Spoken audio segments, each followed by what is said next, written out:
As I was introduced as a former Muslim chaplain of the U.S. Army, I want to talk a little bit today about my journey and my story, which started in this life just a little over a half century ago, in the year of the monkey, in the state of Illinois. Later, I would grow up in New Jersey. And I was raised Lutheran, born of Chinese American parents, a veteran, my father of the World War II. And after graduating West Point, my journey for spirituality led me to Islam, to discover Islam. And one of the things that enamored me most about Islam was something that I see here today.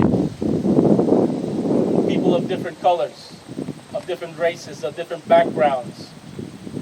Asia, Africa, Europe, South America, North America. And that's in fact what I saw the first time I made a journey to Mecca, which was for me at first a minor pilgrimage, where I saw people of all different diversities coming together in unity.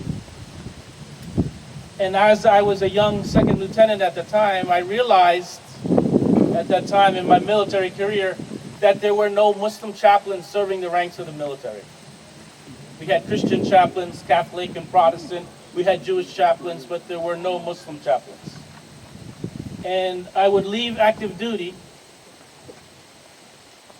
and pursue studies in Islam under traditional Muslim scholars in Syria, Damascus, Syria. And that was starting in the summer of 1995. And I would resume studies there for a few years and come back on active duty in January of 2001 and return to the U.S. military after having first served as an air defense artillery officer during the first Gulf War, but coming back in 2001 as a chaplain. I wasn't the first Muslim chaplain, but by that time in 2001 there were a small handful of Muslim chaplains. So of those, I was one of the first. And it wasn't long after that return to active duty in 2001, on that faithful day of September 11th, the tragic attacks on the World Trade Center. It wasn't long after those attacks that I, as a Muslim chaplain, was then sent to Guantanamo Bay to be the chaplain of the now notorious prison camp that is still in existence today, with still 40 prisoners held indefinitely without charge at this naval military base run by the U.S. military. I was sent there in November of 2002, and at the time there were some 660 or so prisoners being held, all who were Muslim, and that's why they sent me, a Muslim chaplain. And perhaps it was because the government of the United States at the time wanted to be able to say to the world that, yes, we do have close to 700 Muslim prisoners in this prison camp, but we also have brought our Muslim chaplain, which might perhaps be a sign that we were treating these prisoners in a humane way.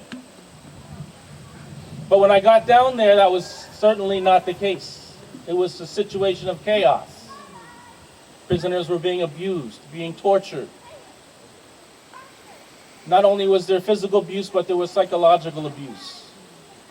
And one of the things that jumped out me right from the first day that I went to this place called Guantanamo Bay was that religion was being used in Guantanamo as a weapon.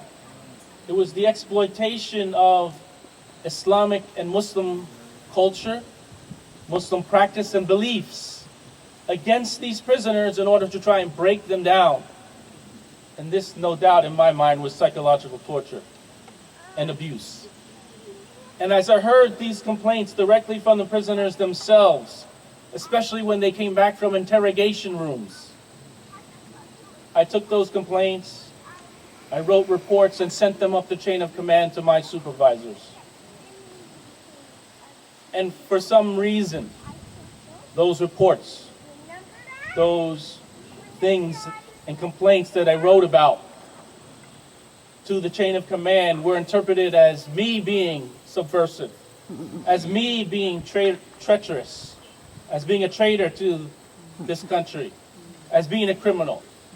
And I found myself locked away in a prison similar to Guantanamo.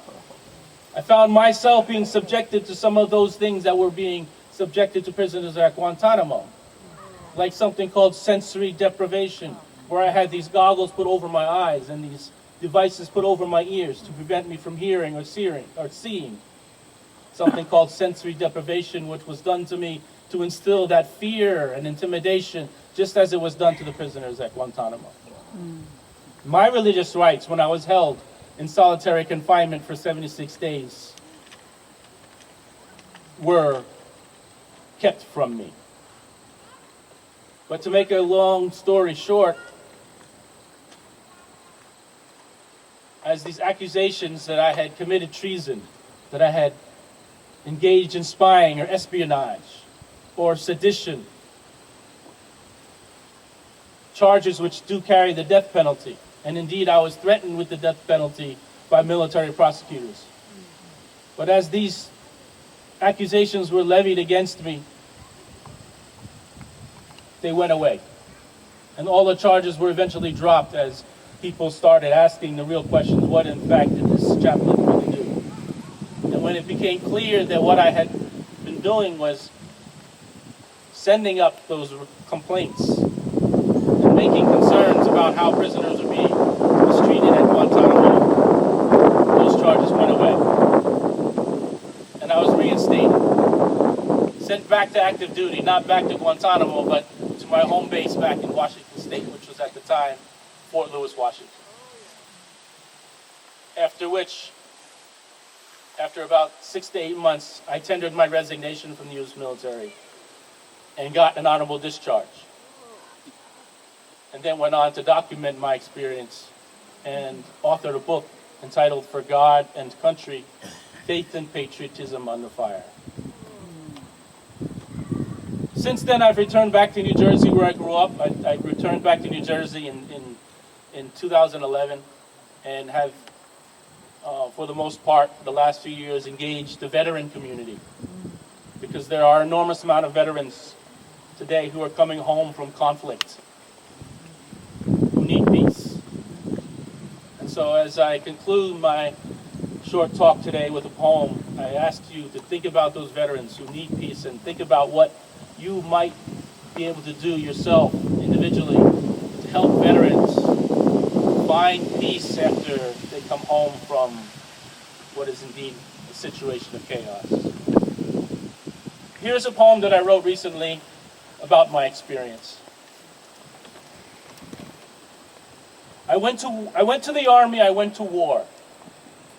What the hell did I do that for? Mama, mama, can't you see what the army's done to me? Mama, mama, can't you see what the army's done to me? They took away my faded jeans. Now I got my M16. They took away my faded jeans.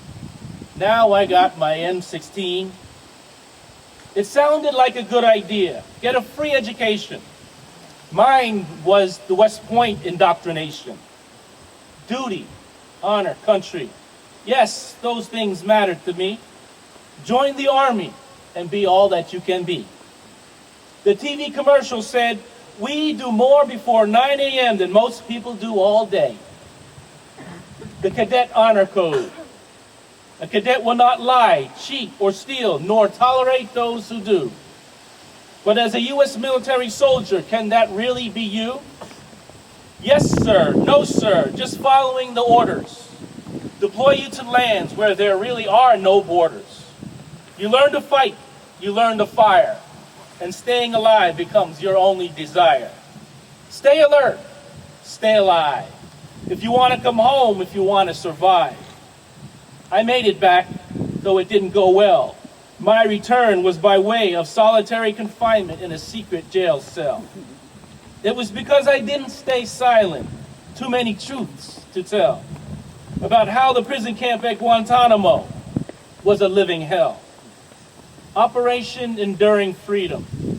I just couldn't look away during my time, so I kept a journal log and reported the war crime.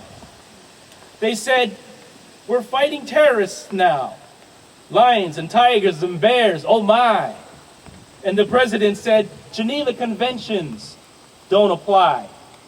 Taken away, they locked me up and said, you're one of them.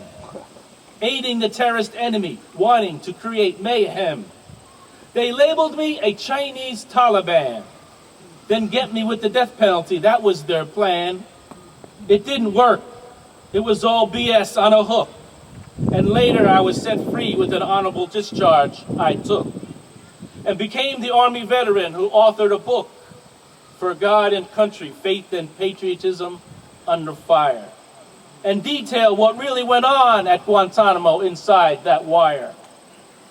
Mama, mama, can't you see what the Army's done to me? Mama, mama, can't you see what the Army's done to me? I put back on my faded jeans and threw away my M16. I put back on my faded jeans and threw away my M16. I'm now today a veteran for peace. Thank you.